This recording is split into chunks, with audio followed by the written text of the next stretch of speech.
Well, Ahmed, thank you very much indeed for that warm introduction, and it is wonderful to be here with you today, and to everyone, assalamu alaikum. Ahmed, I'm very grateful to be here at what has become an incredibly prestigious prize-giving ceremony in which we honor people who deserve to have the spotlight shine on them and to be congratulated for their work during the year.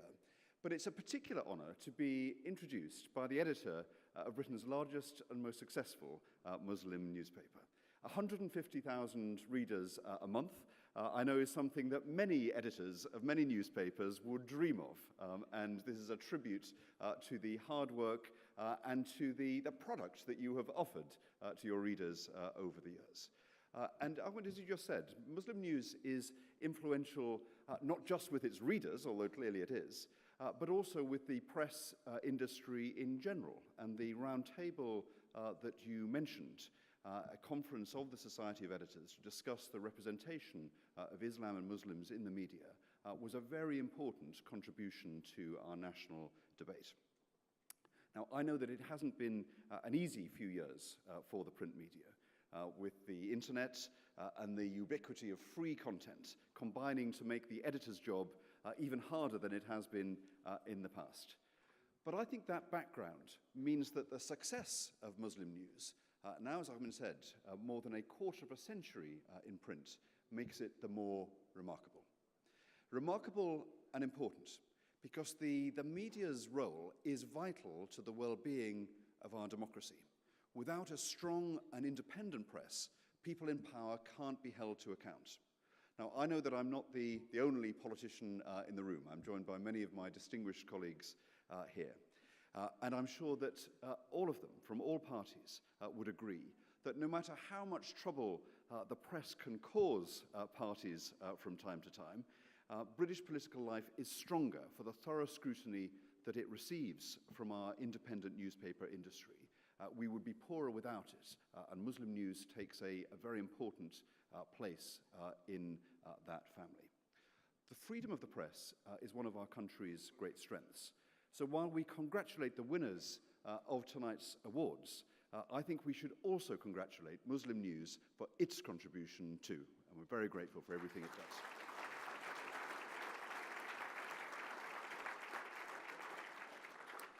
Now, we're here to continue to celebrate the winners of tonight's awards, as I say, for what they have given back to our community. And in doing so, it's clear, reading the nominees, that they typify not only the Muslim community at its best, but Britain at its best. And I'm proud to live in a country where everyone is free to practice their faith, and I'm determined that faith should be no bar to progress and achievement. And just looking at the categories that tonight's ceremony is recognizing: excellence in the arts, in community development, in education, in engineering, science and technology, in community relations, in good citizenship, in health, in media and in sport. Awards too for championing Muslim causes, as well as awards for young people. That British Muslims have made a stellar contribution to our legal, political, cultural, scientific, and medical life over many decades, in fact centuries, is almost too obvious to say. But important too are the ordinary heroes of our communities, the people who day in, day out raise their families, earn their living, keep our public services and our businesses going, quietly form part of the communities, and we must cherish them too. It seems to me that the fabric of British society is a tapestry with threads representing so many different traditions and cultures from every part of the world. Each thread matters, but combined together with the others, these threads interweave to create something beautiful, something strong, and something resilient. Sometimes, as Ahmed said, there is adversity to be confronted. And that strength and resilience is shown in the face of the anti-Muslim hatred that appears from time to time and that Ahmed described. Strength and resilience, I see, is what the Muslim community and the whole community in Glasgow showed when it united to condemn the appalling loss of Asad Shah's life. And strength and resilience in many different ways is evident right across the country when we see Muslim communities in action. During the last winter, we had storms that had devastating consequences across the many parts of the north of England. And for the people affected, it was very traumatic. I met with local Muslim business owners in the Kirkstall Road in Leeds, facing the challenge of the loss of their businesses and the determination with the whole community to get back up and running and trading again. And of course, that response, that charitable response, was not just confined to people's own neighbours. This community is well known for its deep charitable instincts, British Muslims being our most generous of charitable donors. And the understanding that charitable impulse isn't confined to one's next-door neighbours has always been evident in this community. And so, during the floods, right across the country, we saw mosques, we saw youth associations, charities and individuals coming together with others to help people in need, not just on their own doorsteps, but indeed many miles away from their own homes.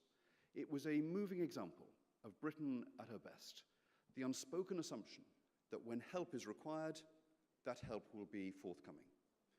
You need help, let me help you, could be a motto for the short list of nominees that we have for tonight's awards. Now, I'm pleased to celebrate anyone who's made a good contribution, but I'm particularly pleased to be awarding the Award for Excellence in Enterprise and to see the strong business backgrounds of this year's shortlisted nominees. As these candidates prove, business people don't profit only themselves through their hard work. To have strong public services, to have the NHS that we want, the schools that our children need, the protection that vulnerable people deserve, we need businesses of all types to thrive. And today's nominees are great examples of a general law that whenever we have strong communities, we will have strong businesses. And so when businesses prosper, the wider community prospers. Tonight's nominees have turned their own personal success and good fortune into a helping hand for others through their charitable and community-based work. The business started by Farouk Sheikh and his brother Haroon provides specialist services to more than 1,800 children and adults with learning or physical disabilities and employs more than 3,500 staff. Farouk and his brother are also patrons and enterprise fellows of the Prince's Trust.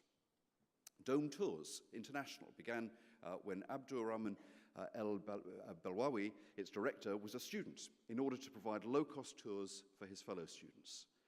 And Tariq Usmani, beyond his successful property businesses, chairs an ex-offenders program and was a founding chairman of the Better Community Business Network.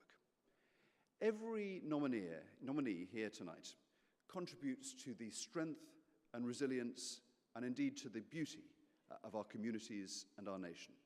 We are deeply proud of everyone who is nominated, and it is a huge honor to be able to present this award tonight. Thank you very much indeed for inviting me.